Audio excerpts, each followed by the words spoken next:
नमस्कार, आप तमाम दर्शकों का स्वागत है। बीएमसी चुनाव के नतीजे 16 जनवरी को सामने आ गए थे। उसके बाद ऐसा लगा था कि 2-4 दिन के अंदर ही कह सकते हैं कि मेयर का चुनाव कर लिया जाएगा, लेकिन अभी तक भी देखा जाए तो मेयर चुनाव को लेकर या मेयर पद पर कौन जाएगा, सस्पेंस बरकरार है। क्योंकि अगर जब 16 जनवरी को नतीजे सामने आए थे, उस समय बीजेपी और शिंदे गुट के पास में बहुमत स्पष्ट रूप से दिखाई पड़ा, क्योंकि बीजेपी को जहां 89 सीटें मिली तो वहीं शिवसेना एकनाथ शिंदे गुट को 29 सीटें मिली, और दोनों को अगर मिला दिया जाए तो ये आंकड़ा 118 के आसपास बन जाता है। यानी कि बहुमत के तौर पर ये जो दोनों पार्टियां हैं, जो एक पैमाना है उसको पार करते हुए दिखाई पड़ते हैं। लेकिन कहानी यहीं खत्म नहीं होती है। अब इसमें तमाम तरह के पेच फंसने शुरू हो जाते हैं, क्योंकि जब नतीजे सामने आए उसके अगले ही दिन एकनाथ शिंदे ने अपने तमाम पार्षदों को होटल में भेज दिया कि भाई आप होटल में जाइए, आप वहां पर आराम करिए, किसी के साथ में संपर्क में मत आइए। फिर ये बात भी कही जाने लगी कि एकनाथ शिंदे बीजेपी के ऊपर दबाव बना रहे हैं कि वो उनकी पार्टी की तरफ से मेयर बनाएं। इस बीच तमाम तरह की बातचीत होती हुई दिखाई पड़ी, तमाम तरह के आपस में कह सकते हैं बैठक के दौर भी चले, और उसी बीच एक दुखद हादसा भी होता हुआ दिखाई पड़ा, क्योंकि 28 जनवरी को अजीत पवार दादा का निधन हो जाता है विमान हादसे में, और पूरे महाराष्ट्र समेत पूरे देश के अंदर एक शोक की लहर दौड़ जाती है। और जो मेयर बनाने की जो प्रक्रिया थी वो लगभग वहां पर स्टॉप होती हुई दिखाई देती है। लेकिन अब एक बड़ी खबर निकल के सामने आ रही है, जहां पर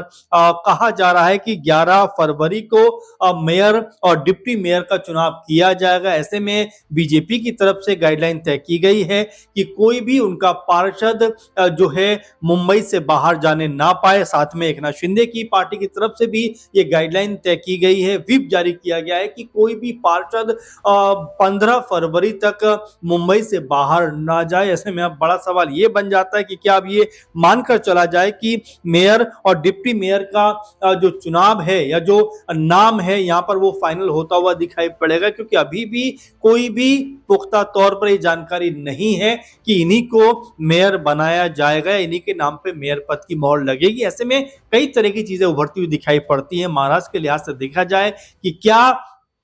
यहां पर बीजेपी और शिंदे गुट के बीच में अभी भी जो तानातनी चल रही थी, क्या वो खत्म होती हुई दिखाई पड़ रही, क्योंकि एकनाथ शिंदे को लेकर भी लगातार ये बात कही जा रही थी कि वो बीजेपी के ऊपर इसलिए भी दबाव बनाना चाहते हैं कि बीजेपी जिस तरह से उनको हटाकर अपना मुख्यमंत्री 2024 के चुनाव में जिस तरह बनाया, 25 चुनाव में जिस तरह बनाया, जब मुंबई विधानसभा के चुनाव हुए और चुनावों के बाद में यहाँ पर बीजेपी ने एकनाथ शिंदे की नहीं सुनी और अपना जो है मुख्यमंत्री बना दिया। उसी तर्ज पर देखा जा रहा है कि एकनाथ शिंदे यहाँ पर उस तमाम चीजों का बदला लेना चाहते हैं कि भाई कम से कम अगर हमें मुख्यमंत्री ना सही लेकिन मेयर तो बनाने देना चाहिए, हमारी पार्टी की तरफ से ही मेयर होना चाहिए। अब इसको लेकर भी तमाम तरह की बातें निकलकर सामने आ रही हैं। कहीं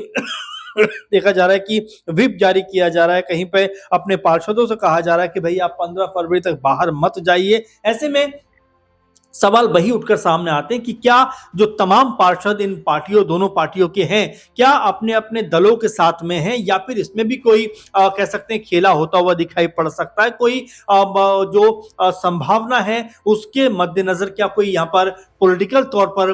कोई बड़ा कह सकते हैं पहलू यहाँ पे निकल के सामने आ सकता है, क्योंकि ऐसा भी लगा था कि उद्धव ठाकरे गुट भी लगातार ये चाहता था कि बीएमसी के अंदर उनकी सत्ता बरकरार रहे, क्योंकि 25-30 साल से लगातार वो सत्ता में शामिल हैं। तो ऐसे में ये कहा जा रहा था कि उद्धव ठाकरे की भी ये मंशा कोशिश है, क्योंकि उद्धव ठाकरे ने, राज ठाकरे ने साथ मिलकर चुनाव लड़ा था और मुंबई में लगभग उनके 71 पार्षद जो थे वो चुनाव जीतते हुए दिखाई पड़ते, जिसमें 65 जो थे वो उद्धव ठाकरे गुट के थे और 6 पार्षद राज ठाकरे की मनसे पार्टी के थे। तो ऐसे में 71 सीटों पर जीत दर्ज करने का यह भी एक अर्थ लगाया जा रहा था कि यहां पर शिवसेना जो अपने आप को दोनों दल साबित करना चाहते हैं कि असली शिवसेना हम हैं या हम हैं, उसमें उद्धव ठाकरे ने यहां बाजी मार दी, क्योंकि उद्धव ठाकरे की पार्टी ने जिस तरह से लोकसभा चुनाव में भी 8-9 सीटें जीती थी, और अब अगर विधानसभा चुनावों की बात करें उसमें भी हालांकि कम सीटें मिली, लेकिन फिर भी 20 सीटों के ऊपर जीते हुए दिखाई पड़े। और ऐसे में जब बीएमसी चुनाव मुंबई में होता है तो वहां पर उद्धव ठाकरे गुट को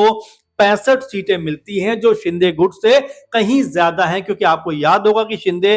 जब रिजल्ट सामने आया तो शिंदे की तरफ से यह भी कहा गया कि भाई जिन सीटों पर चुनाव लड़ने के लिए हमें भेजा गया वो सीटें ऐसी थी जहां पर हार जो थी लगभग तय थी, इसलिए हम बहुत सारी सीटें हार गए। यानी कि शिंदे गुट की जो नाराजगी थी वो बीजेपी से इस बात को लेकर भी थी कि जो सीटें बीजेपी ने उनको दी हैं वो सीटें एक तरीके से चुनाव में जीतने वाली नहीं थी, यानी कि वो सीटें विपक्षी दलों के प्रभाव वाली सीटें थी, इसीलिए उनको दे दी गई। अब चुनाव में हार हो जाती है तो ऐसे में एकनाथ शिंदे को दरकिनार करना है, उनकी पार्टी को दरकिनार करना बीजेपी के लिए अच्छा नहीं रहेगा, क्योंकि एकनाथ शिंदे यहां पर बड़ा खेल कर सकते हैं। कई लोगों ने यह भी कहा कि अगर शिंदे यहां पर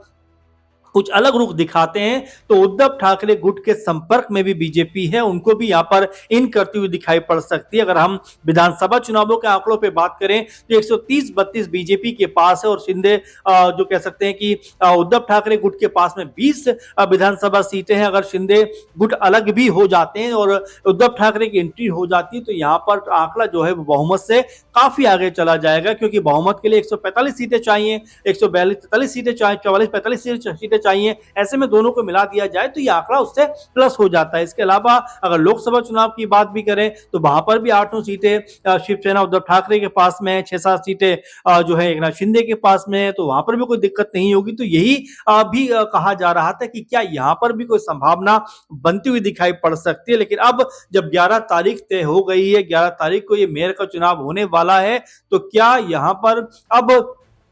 जो मेयर को लेकर लगातार ये संभावना बन रही थी कि क्या वो बीजेपी का होगा, क्या वो एकनाथ शिंदे की तरफ का होगा, क्या अब दोनों के बीच में ये सहमति बनती हुई दिखाई पड़ेगी। क्योंकि 11 तारीख बहुत दूर नहीं है, 4-5 दिन का वक्त बचा है, तो ऐसे में अब दोनों दलों की बैठक जरूर इस मुद्दे पर होगी कि भाई डिप्टी मेयर और मेयर के लिए क्या आपस में समझौता होता हुआ दिखाई पड़े कि भाई मेयर आपका तो डिप्टी मेयर हमारा, या फिर कोई समय अवधि तय कर दी जाए कि भाई 2.5 साल मेयर आपका तो 2.5 साल मेयर हमारा रहेगा। तो तमाम तरह की संभावनाएं यहां पर बनती हुई दिखाई पड़ती हैं। लेकिन 11 तारीख को लेकर जिस तरह से फरमान जारी हुआ है कि उनका कोई भी पार्षद, बीजेपी और शिंदे गुट का कोई भी पार्षद जो है वो 15 फरवरी तक मुंबई से बाहर नहीं होना चाहिए, इस बात को लेकर अब पुख्ता तौर पर कहा जा सकता है कि 11 तारीख को हो सकता है कि नया मेयर मुंबई को मिलता हुआ दिखाई पड़े, नया मेयर जो है मुंबई के लिए चुनता हुआ नजर आए, डिप्टी मेयर भी यहां पर चुना जाए। ऐसे में अब वो मेयर कौन सी पार्टी का होगा, एकनाथ शिंदे गुट से होगा, बीजेपी गुट से होगा, इसको लेकर अभी भी कह सकते हैं कशमकश बरकरार है। अभी भी तमाम चर्चाएं जारी हैं, तमाम बातें, तमाम अफवाहें इस समय चलती हुई दिखाई पड़ रही हैं। अब बड़ा और महत्वपूर्ण और अहम जो सवाल है वो ये बन जाता है कि क्या बीएमसी से 30 साल के बाद शिवसेना की विदाई तय है। क्योंकि एक पक्ष ये भी कहता है कि अगर एकनाथ शिंदे को कह सकते हैं कि उनकी तरफ से अगर किसी को पार्षद बना दिया जाता है तो कम से कम शिवसेना के नाम पर ही बीएमसी में जो कह सकते हैं सत्ता है वो काबिज रहेगी। इसीलिए भी कहा जा रहा है या ये सुना भी जा रहा है कि हो सकता है एकनाथ शिंदे की तरफ ये झुकाव बीजेपी का जाता हुआ दिखाई पड़े। लेकिन बीजेपी क्या वाकई में ऐसा करेगी कि एकनाथ शिंदे के पक्ष में ये माहौल जाएगा, अभी भी इसको लेकर तमाम तरह के कयास बनते हुए दिखाई पड़ते हैं। तो क्या आने वाले दिनों में जब 11 फरवरी को ये चुनाव होगा उस वक्त जो नाम निकलकर सामने आएगा क्या वो दोनों दलों की सहमति से होगा, या अभी भी इस कहानी में कोई ट्विस्ट है। क्योंकि राजनीति है, इसके रंग ढंग बड़े अलग किस्म के होते हैं। अब ऐसे में जो चुनाव होगा वो कहां और कैसे होता हुआ दिखाई पड़ेगा, किस नाम पर मोहर लगती हुई नजर आएगी और वो नाम कौन सा होने वाला है, क्या वो कोई पुरुष होने वाला है या वो कोई महिला होने वाली है। फिलहाल इस खास प्रोग्राम में इतना ही। लगातार बीएमसी से जुड़े हुए तमाम मुद्दों को लेकर हम आपके पास आते रहेंगे और विशेषकर जो मेयर को लेकर लगातार जो बातचीत का दौर चल रहा है उनसे जुड़ी हुई तमाम जानकारी आप तक साझा करते रहेंगे। फिलहाल इस प्रोग्राम में इतना ही।